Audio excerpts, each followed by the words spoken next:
Yo les gens, et bienvenue dans Saga.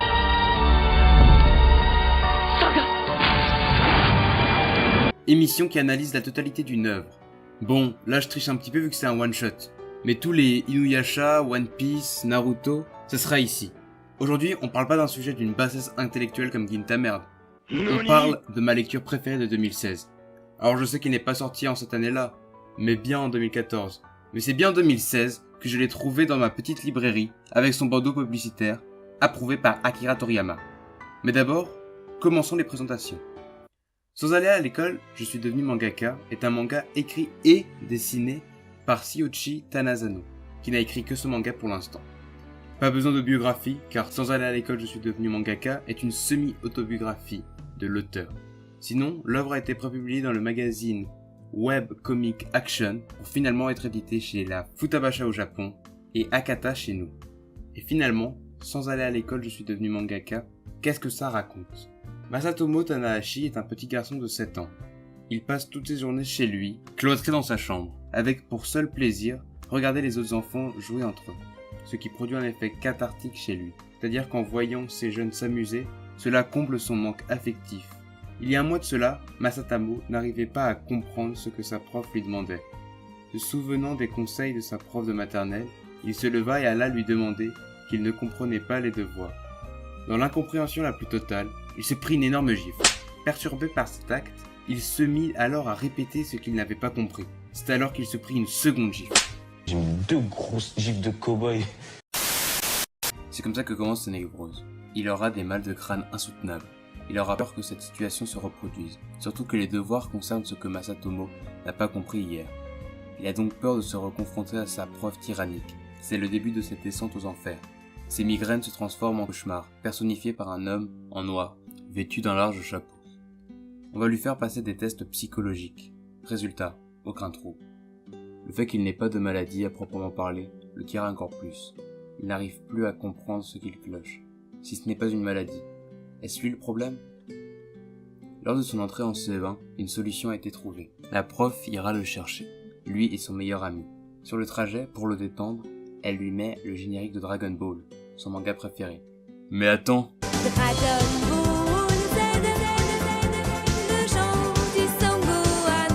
c'est quoi ces conneries ? Le générique français ? Mais ça m'étonne pas qu'il soit traumatisé après ça. Pauvre gosse. Reprenons. Le plus dur sera bien sûr son retour à l'école et sa réinsertion dans le milieu scolaire. Une routine pleine de pression s'installera dans le récit. Nous suivrons alors son train-train quotidien, entre ses peurs, ses peines et ses tentatives de se rouvrir aux autres. Mais il ne faut pas croire, il y aura aussi des scènes d'humour, surtout à travers la dévotion que porte Masatomo à Dragon Ball. Montrant premièrement que c'est un arabe manga, mais le plus important, c'est que c'est par la fiction que son rapport au monde va se créer. Au final, plus il prend de la distance avec ses camarades, moins il est adapté à cette vie en société. Et malheureusement, les enfants sont cruels entre eux, ce qui fait involontairement de Masatomo une personne non adaptée à son milieu, un marginal dans le premier sens du terme. Ça va créer en lui de véritables traumatismes et des séquelles qui prendront du temps à guérir, si elles peuvent être guéries. Sa quête à se normaliser, à se brider, le fait avoir les mêmes travers que ceux qui le harcelaient. Vous pouvez voir cela dans la scène où Masatomo retrouve Ori, son ami d'enfance, qu'il n'avait pas revu depuis un tragique incident, lui ayant fait quitter l'école et l'ayant totalement changé. Il ressent alors ce besoin de lui prouver qu'il n'est plus le même qu'avant, mais ce n'est pas inconsciemment avec une bonne intention. En vérité, il voudra montrer à son ami, qui a tout perdu, que lui a réussi. Chose très nocive, sachant que son ami Ori était celui qui allait le visiter durant ses absences à l'école et c'est lui qui l'a ouvert à la classe. Il souffrira dans cette quête à la normalité. En essayant de se brider, de brider ses pensées et ses passions, comme le dessin, Masatomo va beaucoup souffrir. Cette envie de se conformer aux autres fera de lui un hybride en perpétuelle recherche de soi. On peut reconnaître que le découpage est très beau, qu'il arrive à faire comprendre l'admiration que peut ressentir le personnage principal, comme sur cette page où on pourrait voir un moment hors du temps. Dans l'intrigue, tout bascule après l'exposition d'Akira Toriyama, qui va le bousculer. Il va alors s'épanouir à travers sa passion pour l'art. Il le dira lui-même, « Quand je dessine, mes coups de cafard se dissipent. » Et l'un de ses plus grands rêves va se réaliser, ce qui lui servira d'accomplissement personnel. Masatomo va rencontrer le maître Akira Toriyama. Si vous ne connaissez pas cet homme, vraiment, Toriyama, c'est un des pères du Neketsu moderne, l'auteur de Dr. Slump ou bien sûr Dragon Ball. Et ce qui est impressionnant, ça reste la façon de représenter Toriyama, une vraie sacralisation. À aucun moment l'on voit ses yeux, ce qui déshumanise le personnage, mais pas pour le réduire. Cette déshumanisation a pour but de l'élever au rang de Dieu. Il est perpétuellement entouré d'une aura lumineuse. C'est ici qu'on voit toute l'admiration et le respect qu'a Soichi Tamazano pour Toriyama. Après sa rencontre avec le maître, le monde lui paraîtra bien plus agréable. Finalement, le caractère semi-autobiographique fait que nous assistons à l'évolution de ce personnage. Et il trouvera son accomplissement une sorte de compromis qui passera par l'acceptation de sa situation. Oui, il n'aime pas l'école où la présence d'autrui peut le terrifier, mais c'est ainsi qu'il est fait. Il transformera ses lacunes en force. Il dédiera sa vie, ou tout du moins une partie, au dessin, à la recherche de son univers, de la création de son manga, sans somme un joli accomplissement personnel. Il réussira alors à surpasser l'image de ce jeune enfant emprisonné chez lui, jetant derrière lui un dernier regard nostalgique vers le passé, vers les étapes qu'il a dû endurer pour arriver jusqu'ici, se délivrer de ce passé douloureux. Nous voyons une planche très symbolique, qui fait directement écho au passé, nous montrant que la boucle est définitivement bouclée. Nous pouvons faire une digression sur la couverture, en parallèle, nous pouvons analyser l'objet en lui-même. La couverture en dit long sur l'œuvre.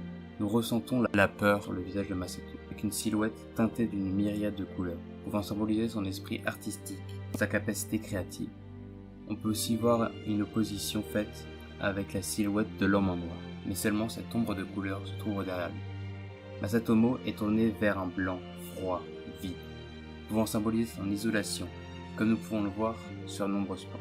On nous laissera donc plus entendre qu'on va parler de ces tourments du mal scolaire. Et c'est en effet ce en quoi l'œuvre peut nous marquer, bien que l'on nous laisse une touche d'espoir symbolisée par les couleurs présentes sur la couverture.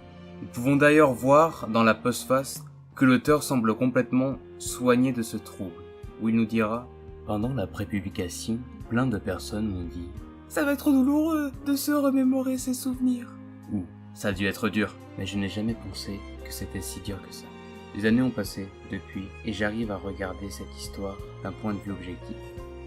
Postface, où il remerciera ses lecteurs et nous dira qu'il est l'homme le plus heureux du monde.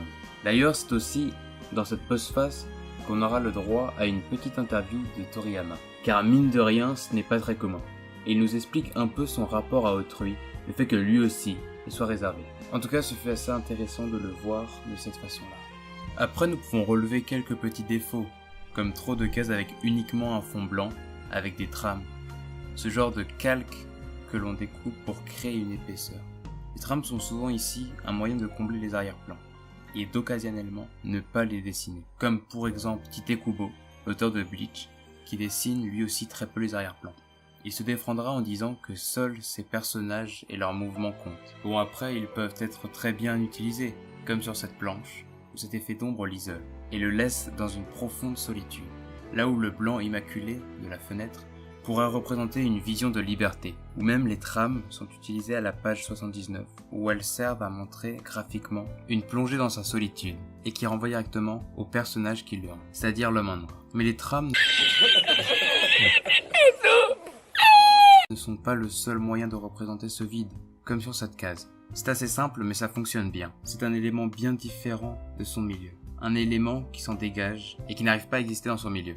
Toutes ces représentations nous laissent donc nous poser des questions sur un thème important. Qu'est-ce que la normalité ? Thème que l'on devine important pour l'auteur. Après, certaines personnes pourraient reprocher au dessin de ne pas être assez impactant. Mais ça serait renier sa force. Ici, le dessin est assez enfantin, avec des traits très épais, très gros. Mais c'est justement ça sa force. Ces traits, qui de premier abord semblent enfantins, produisent une plus grande opposition avec la violence psychologique de l'histoire. Tous ces troubles qui dévorent Masatomo sont encore plus terribles quand on se rend compte qu'ils impactent un enfant. Surtout quand on a un traitement de la mise en page pareil. On a beaucoup d'idées simples, mais qui marquent, comme pour les cartouches, qui sont teintées en noir quand les doutes et les démons de Masatomo reviennent. C'est simple, mais ça décuple la portée et l'impact de ces mots. Et ça, c'est vachement intelligent. Au final, pour se recentraliser sur le sujet, que pouvons-nous tirer de la lecture de Sans aller à l'école, je suis devenu mangaka? Eh bien, c'est un super récit sociétal qui nous offre une belle histoire sur le trouble et la peur du milieu scolaire. C'est une belle histoire initiatique, nous montrant l'évolution et l'impact que peuvent avoir ce genre d'actions sur notre construction.